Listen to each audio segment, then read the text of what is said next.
todos, vamos a comenzar con esta segunda parte de la lección 5, en la que vamos a tratar el tema de la construcción del imperio egipcio. Y para ello nos vamos a centrar en la época de Tutmosis I y Hatshepsut. No obstante, antes de empezar vamos a comentar un poco cuál es la genealogía, cuál es el origen de estos monarcas. Acordémonos cuando hablamos de la dinastía 17, aquellos últimos reyes llamados Senachtenra, Sekenenra, Kamose. Bien, después de Kamose vimos un nuevo monarca llamado Ahmose, que es el fundador de la dinastía 18, pero por el mero hecho de haber expulsado a los hicsos y encontrarse con un Egipto unificado, es decir, realmente estaba enlazado con los monarcas anteriores por vínculos familiares directos. Tras Ahmose reinará su hijo Amenhotep I, pero tras Amenhotep I encontramos un corte dinástico, puesto que Tutmosis I no es hijo del anterior. Sabemos que la madre de Tutmosis I es la reina Senisenep, pero el padre es desconocido. Es posible que sea Ahmose Sipair, un hermano del rey Ahmose, porque se observa cómo este Ahmose Sipair cuenta con un culto a lo largo del Imperio Nuevo, que evidencia que algún papel tuvo que desempeñar a principios de la dinastía 18. Tutmosis I comienza una expansión hacia el sur, hacia Nubia. Tengamos en cuenta que documentos de los reyes anteriores se conservan incluso en la segunda catarata, ya con una consolidación de ese territorio en la fortaleza de Bugen. Pero ahora vamos a la localidad de Tombos, que está justo al norte de la tercera catarata, es decir, a pocos kilómetros al norte de la capital del poderoso reino de Kerma, y aquí en Tombos hallamos inscripciones como la que vemos ahora en pantalla. Se habla de nubios derrotados, de una gran matanza entre este pueblo, se habla también de la construcción de una fortaleza por parte de los egipcios, es decir, una consolidación de las posiciones tomadas por Tutmosis I en Nubia, pero incluso más allá de las inscripciones de Tombos tenemos muchas otras, algunas de las cuales proceden de la tumba de Ahmose, hijo de Habana, en la localidad egipcia de El Kab. Este es un personaje que hemos mencionado en otras ocasiones. En esta ocasión es Ahmose, hijo de Habana, quien se refiere a la expedición de Tutmosis I hacia tierras de Gengen-Nefer, es decir, hacia el territorio nubio al sur de la segunda catarata, o lo que es lo mismo, el territorio en el que debería quedar englobada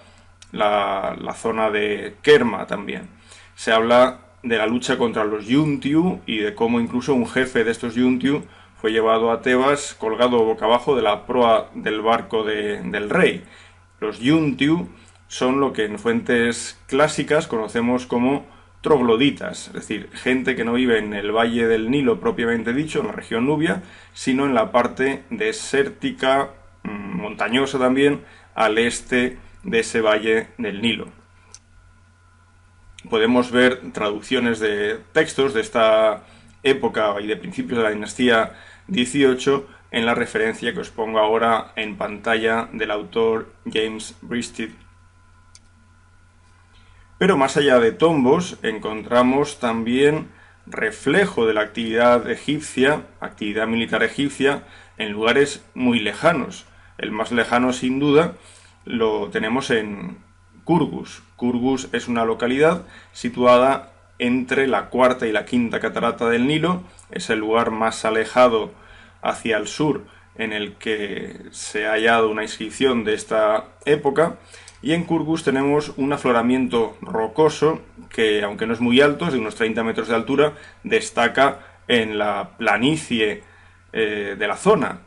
En este afloramiento, claro, no solo hay inscripciones de Tutmosis I, también las hay de Tutmosis III, de Ramsés II y de otros pueblos que han pasado por esta zona, pero las de Tutmosis I, que son las que nos interesan ahora,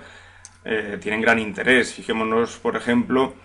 en este dibujo con inscripción que fue hallado en el lugar. Aquí la inscripción, que queda a la izquierda en una columna, dice: ningún rey ha alcanzado Kush desde los tiempos de Horus. con la excepción de Su Majestad, evidentemente Tutmosis I, es decir, está marcando un hito, un récord, podríamos decir, de posiciones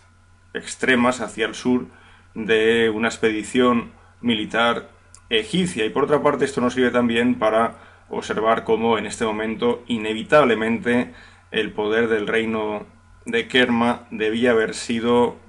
anulado, si no totalmente, casi en su totalidad. Podemos encontrar referencias a estas inscripciones y también un poco de información sobre las expediciones que se han llevado a cabo recientemente en el lugar en esta página que os pongo ahora en pantalla. Pero si esto tiene lugar en el sur, en el norte también hay una gran actividad por parte de los egipcios en época de Tutmosis I. Vemos cómo la lucha por el control de la zona palestina, o podríamos hablar del sur del Líbano, Palestina, parece que ya se había conseguido por parte de los egipcios tras las primeras campañas del rey Ahmose en ese proceso de expulsión de los Hicsos, tras campañas que por otra parte desconocemos de época de Amenhotep I, y ahora con Tutmosis I vemos cómo las luchas tienen lugar realmente más allá del río Orontes, incluso a orillas del río Éufrates, lo cual nos vuelve a poner un récord, ¿no?, de posiciones egipcias al norte de Egipto. Si antes hablábamos de la localidad de Kurgus, en el extremo meridional de Nubia, ahora tenemos que hablar del río Éufrates, o lo que es lo mismo, una entrada del ejército egipcio en el corazón del reino de Mitanni. Ahmose, hijo de Abana, nos habla precisamente de este avance, de cómo Tutmosis I avanzó por Retenu, es decir, la costa sirio-palestina, aparentemente sin problemas, por lo cual entendemos que con Amenhotep I ya se habría consolidado la posición egipcia en la zona, pero después, al alcanzar Najarina, también conocido como territorio de Hanigalbat o Mitanni, aquí es donde se encuentra con ese enemigo con el que lucha. En esta época probablemente reinaba en Mitanni el rey Shutarna I, pero tengamos en cuenta que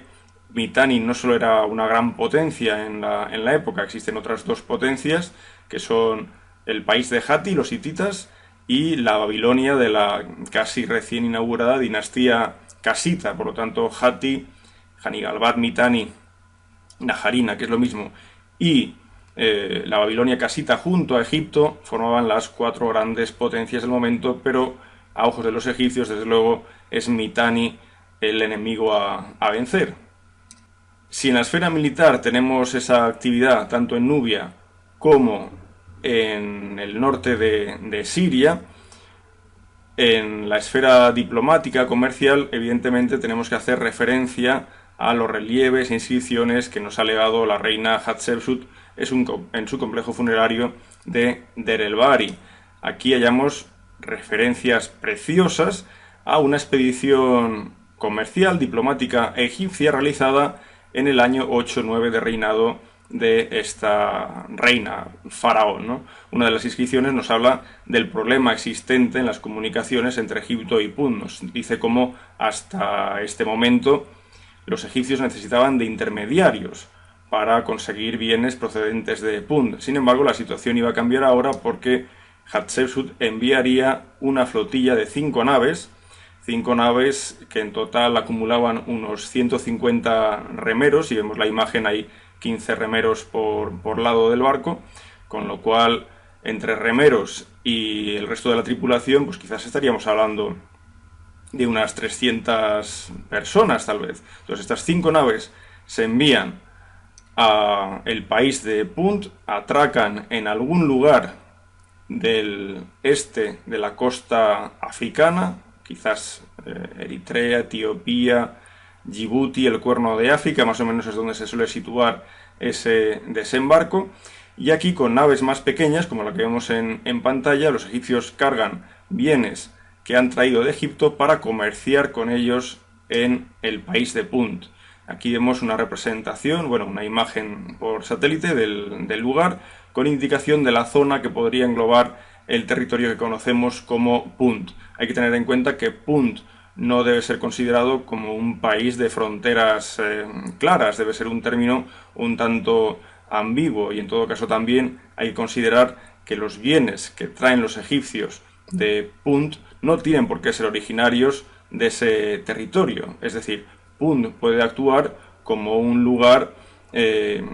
captador de bienes procedentes de otros lugares de África y de incluso del sur de la península arábiga. Fijémonos que en realidad el estrecho de Bab el-Mandeb, de unos pocos kilómetros, es lo que separa África de el suroeste del Yemen. En el templo funerario de Deir el-Bahari hallamos preciosos relieves que nos recuerdan cómo fue esta llegada de los egipcios a Punt. Aquí, por ejemplo, en el registro inferior vemos una tropa egipcia encabezada por el almirante Negesi. Delante del almirante encontramos una mesa sobre la que se apoyan muy diversos objetos de procedencia egipcia con los cuales los egipcios pretenden comerciar, y más hacia la izquierda, con las manos o los brazos alzados, encontramos a Pareju, que es el jefe del país de Punt. En la parte superior no solo tenemos ahora a Pareju, también está acompañado de su esposa, muy conocida por el aspecto con el que fue representada por los egipcios. No es esta la única representación de dicha esposa, llamada Itit, la conocemos también por algún ostracón hallado en Deir el-Bahari, pero justo por delante de la familia gobernante de Punt vemos lo que los puntitas donan, algunas de las cosas que donan los puntitas: resinas, oro, etc. Después, ya más a la derecha, nuevamente la imagen del almirante egipcio, y detrás de él una tienda en la que hay 6 columnas de jeroglíficos muy interesantes, porque nos hablan de que aquí se va a organizar una comida, con comida que han traído los egipcios de su país, es decir, realizando parte de este protocolo diplomático con el cual los egipcios también quieren agasajar a los puntitas para después, por supuesto, mantener una buena relación con ellos y sacar de Punt toda una serie de bienes exóticos, arómata, etcétera, que les son necesarios. Una vez acaba todo este protocolo diplomático, vemos en los relieves cómo se cargan los barcos egipcios con todo tipo de enseres. Aquí podemos ver, por ejemplo, en estas columnas jeroglíficas, indicación de cómo van a ser cargadas maderas preciosas, sacos de resina de anetu, árboles de anetu, ébano, marfil puro, oro verde de Amu, bueno, otros materiales, incienso, antimonio y animales exóticos a ojos de los egipcios, como babuinos, monos, perros, etc. Podéis encontrar estos relieves en la publicación realizada por Eduard Nabil en la página, en el enlace que os indico, de la Universidad de Heidelberg.